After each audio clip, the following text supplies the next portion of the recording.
Wasema kuna mwanachuoni mmoja alikuwa hakimu, mtu mwenye busara sana na ni msomi, na Allah alimjalia minal athriya, alikuwa ni katika watu matajiri. Asema siku moja amekaa na wanafunzi wake wasomesha, akaingia bwana mmoja mahul qarura, amebeba chupa qarurat ma, chupa ya maji, chupa ya kawaida ya maji. Akakaa mbele yake. Yule mwanachuoni hakimu akamtambua huyu hana malahih talib alilm, hana sura za kwamba ni msomaji, ni mwanafunzi, lakini akamsoma huyu ni mtu vile alivyokaa na heshima yake. Huyu ni mtu alikuwa na uwezo mkubwa, lakini Allah akampa mtihani ya kufilisika.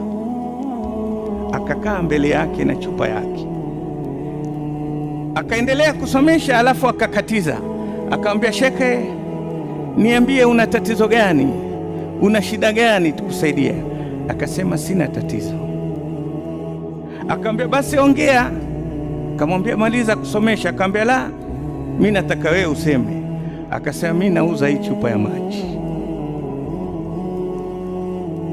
Wanafunzi wote na ule shekhe alikuwa na mtoto wake pale, akamwambia waiuza kwa bei gani? Akasema dinari 100. Chupa ya maji tu lita 300 au 500 ndogo.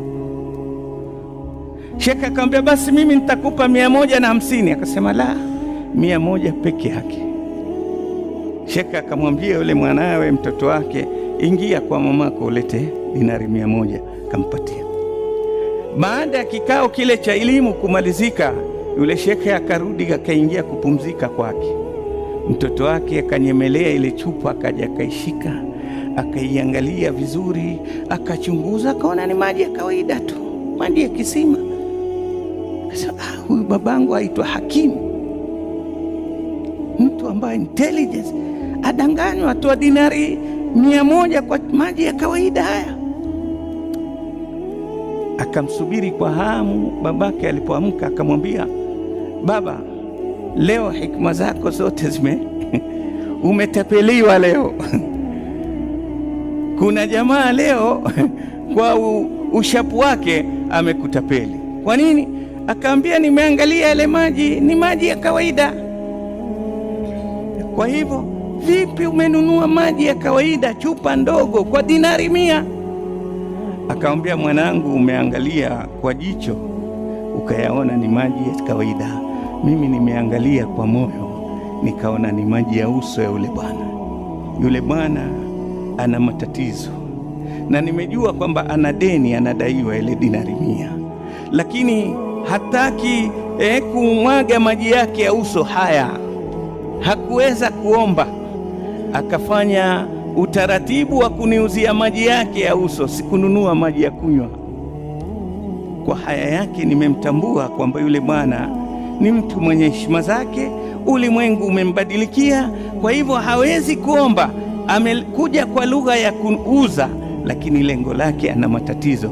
Wewe waangalia kwa macho, mimi naangalia kwa nini? Kwa moyo.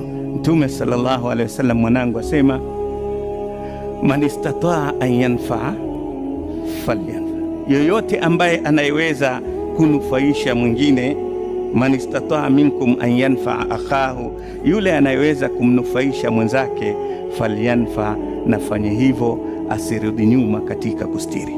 Ndio Qur'ani akatwambia, wa fi amwalihim haqqun lisaili wal mahrum. Kuna wale waumini wa kweli bora watakaoipata janna ni wale ambao katika mali zao wana hali mbili, wameweka haki ya wenye kuwaomba, lakini kuna wengine hawawezi kuwaomba, lakini wanatambua pia hawa wana matatizo, wana fungu lao, hawa waachi nyuma.